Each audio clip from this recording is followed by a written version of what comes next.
Hello दोस्तों, कैसे हैं आप सब? आई होप कि आप सभी बहुत अच्छे होंगे। तो दोस्तों, आप वीडियो को पसंद तो कर रहे हैं, देख रहे हैं, लेकिन लाइक एंड सब्सक्राइब करना भूल जाते हैं। तो अगर वीडियो अच्छी लगे तो लाइक ज़रूर कर दीजिए और चैनल को सब्सक्राइब करना मत भूलिए। तो चलिए आज की कहानी स्टार्ट करते हैं। किले नुमा चार दीवारी के कैद में एक गांव बसा था, जिसका नाम बलदेवगढ़ था। अब कोई वहां पे आता जाता नहीं है, क्योंकि आने वाले तो आ जाते हैं, पर कभी यहाँ से अपनी दुनिया में वापस नहीं जा पाते हैं। कहते हैं कुछ साल पहले के गांव में एक आदमी बलदेवगढ़ के केंद्र में बसे राजा बलदेव की हवेली तक पहुंच गया था और वापस निकल अपने घर भी आ गया। उसकी हिम्मत को देख मन ही मन गांव वाले ने भी मन बना लिया कि वो भी जाकर देखेंगे कि आखिर बलदेवगढ़ में ऐसा क्या राज छिपा है। क्या पता कहीं राजा महाराजाओं का खजाना ही मिल जाए। लेकिन रात में उस आदमी के घर में कुछ ऐसा हुआ कि उसके पूरे परिवार ही खत्म हो गया और वो खुद ऐसे सदमे में गया कि सालों से उसके लिए एक मुख्य द्वार के पास बंदोबस्त पड़ा है ताकि कोई अंदर ना जा पाए। पर काल को कौन रोक सकता है, वो तो घटित होकर ही रहता है। जिस जगह के आसपास सदियों से कोई न भटका हो, आज अचानक कोई शहर से आकर पुलिस स्टेशन में खुद को बलदेवगढ़ की संपत्ति का वारिस बता रहा है और वहां कंस्ट्रक्शन शुरू करने की बात कर रहा है। देखते ही देखते ये बात आसपास के सभी छोटे मोटे गांव में फैल गई। इधर दोपहर के सुर्ख उजाले में शाम के बादल चढ़ने लगे थे। शहर में आया वीर प्रताप वहां के दरोगा के साथ अपनी प्लानिंग के बारे में डिस्कशन कर रहा था और साथ में उसकी गर्लफ्रेंड भी थी। दरोगा ने भी उसे खूब समझाया, लेकिन वीर ये मानने को तैयार ही नहीं था कि प्रेत और आत्माओं जैसा कुछ भी होता है। उसने दरोगा को आड़े हाथ लेते हुए कहा, देखिए दरोगा जी, ये भूत प्रेत जैसा बातों आप कोर्ट में भी साबित नहीं कर पाएंगे, इसलिए बकवास की बातें तो कीजिए ही मत। और सुना है कि रिटायर्ड होने वाले हैं आप, आज भी सरकारी क्वार्टर के टपकते छत के नीचे रहते हैं। लगे हाथ आपके लिए भी एक डुप्लेक्स बनवा दूं तो कैसा रहेगा? दरोगा एक पैनी मुस्कान के साथ हामी भर देता है, जिस पर वीर अपनी कुर्सी से उठते हुए कहता है, तो तैयार हैं आप? इस बात का ख्याल रखिए कि काम एक बार शुरू होने के बाद रुकना नहीं चाहिए। वीर और दरोगा अपनी बातें कर ही रहे थे, तभी हवलदार बाहर से दौड़ता हुआ आया और वो बहुत घबराया हुआ बोला, साहब गजब हो गया वा। गांव वाले इधर पुलिस स्टेशन की तरफ आ ही रहे हैं, लगता है उन्हें पता चल गया है इस बात का। सुनकर ही दरोगा के माथे पर पसीना चमकने लगता है और वो कहता है, दरोगा सर आप बैठिए यहाँ पे, हम लोग समझा कर आते हैं। पर वीर उसकी बात कहाँ मानने वाला था। उसने कहा, गांव वाले आखिर चाहते क्या हैं? बाहर पहुंचते ही वो जो नजारा सामने था, उसे देखते हुए एक पल को दरोगा भी चक्कर खा जाता है। सामने सैकड़ों की संख्या में गांव वाले मौजूद थे और सभी के हाथ में मसाले देखकर ऐसा लग रहा था जैसे सबके सिर पर खून सवार है। इससे पहले कि दरोगा कुछ कहता और करता, वीर आगे बढ़ते हुए बोलता है, वीर गांव वालों, मैं वीर प्रताप सिंह हूँ, बलदेवगढ़ का मौजूद वारिस। अगर आज डेमोक्रेसी ना होती तो मैं आप सभी का राजा होता और यकीन मानिए एक अच्छा राजा होता। लेकिन अब राजतंत्र नहीं रहा, प्रजातंत्र है। लेकिन बलदेवगढ़ अभी भी मेरा ही है, जिसके बीच में अगर आप दखल देंगे तो आप गिरफ्तार भी हो सकते हैं। वीर के इतना कहते ही गांव वाले सकपका गए, आपस में एक दूसरे से कानाफूसी करने लगे। अब हम क्या करेंगे? अरे रोके कैसे नहीं, कहीं अनामिका जाग गई तो? वीर की ये बात सुन गांव वाले ऐसे फुसफुसा रहे थे जैसे वीर सच में कोई राजा हो और उसने प्रजा को जान से खत्म करने का ऐलान कर दिया हो। गांव वाले की इस भनभनाहट के बीच एक बुढ़ी औरत छड़ी के सहारे चलते हुए आगे निकली और बोली, बूढ़ी औरत, देवगढ़ राज परिवार का वारिस है तो क्या हुआ? अनामिका के बारे में नहीं जानता? क्या सोच रहा है? वही राजकुमारी अनामिका जिसके कहर से तेरा खानदान राजा से रंग बन गया।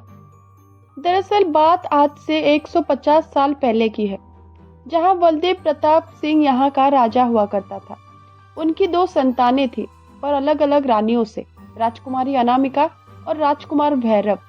भैरव शास्त्रों से लेकर शास्त्र हर कला में माहिर था, तो राजकुमारी अनामिका सुंदरता के साथ साथ हर विद्या में भैरव से एक कदम आगे थी।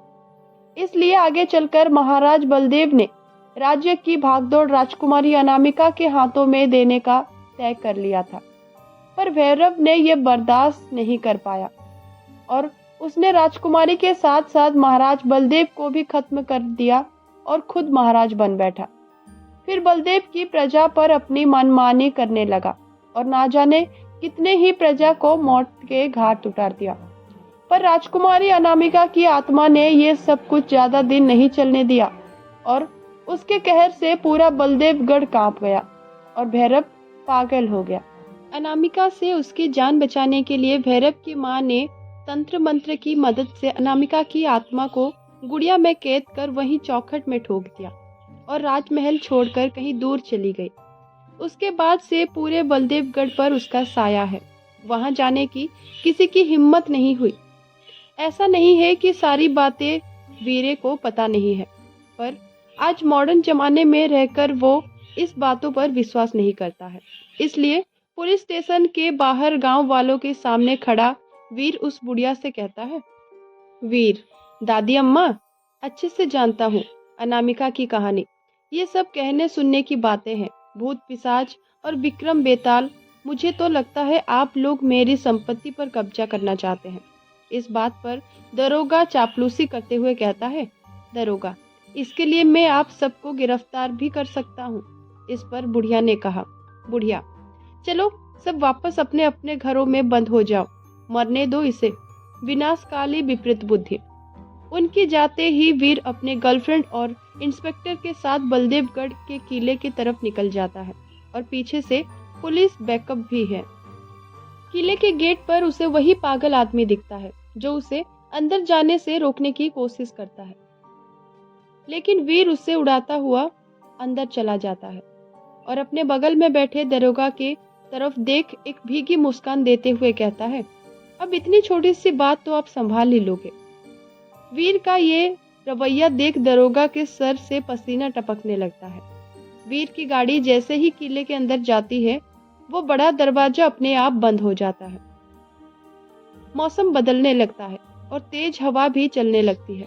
वो गांव के अंदर महल की तरफ काफी अंदर जा चुके थे।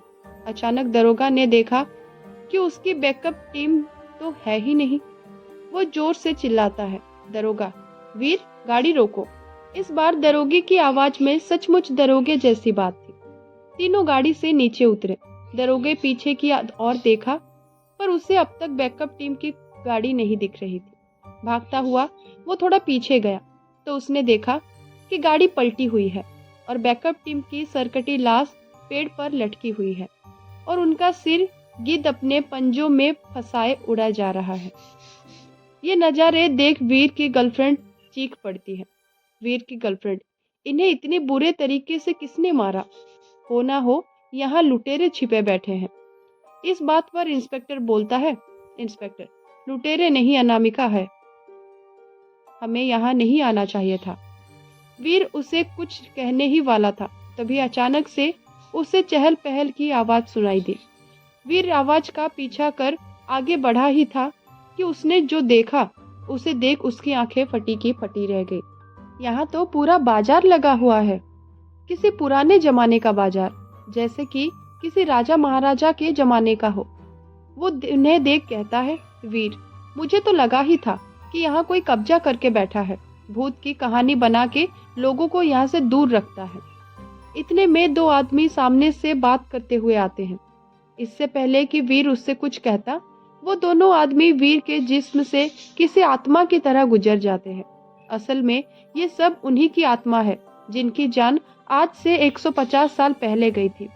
आसमान में हर तरफ काले बादल उमड़े और जोर जोर से गरजने लगे। दरोगा उल्टे पांव वहां से भागने लगा।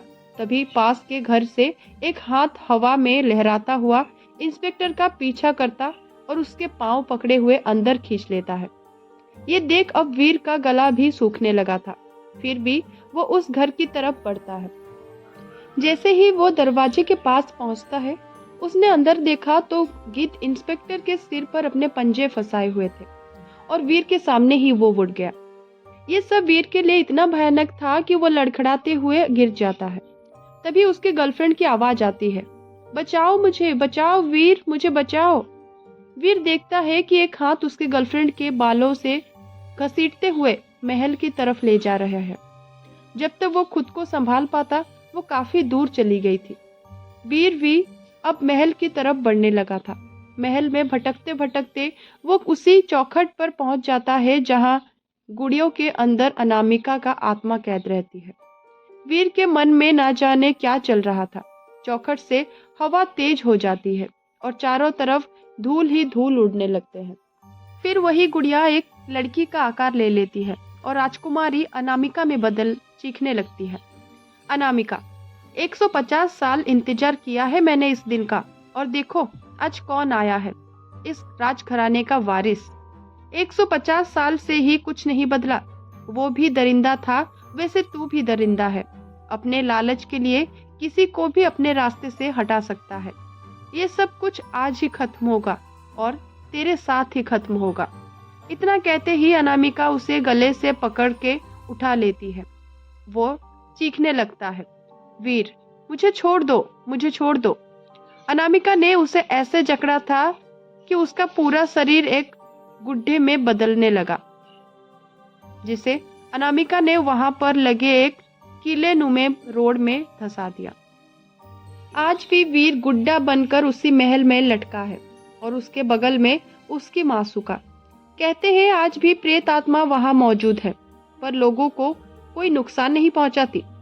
सरकार ने भी इस जगह को अब टूरिस्ट प्लेन बना दिया है, जहां लोग अब घूमने आते हैं और उस चहल पहल की आवाज भी महसूस करते हैं। पर आज भी रात में आने की हिम्मत कोई नहीं करता, क्योंकि अनामिका आज भी यही है।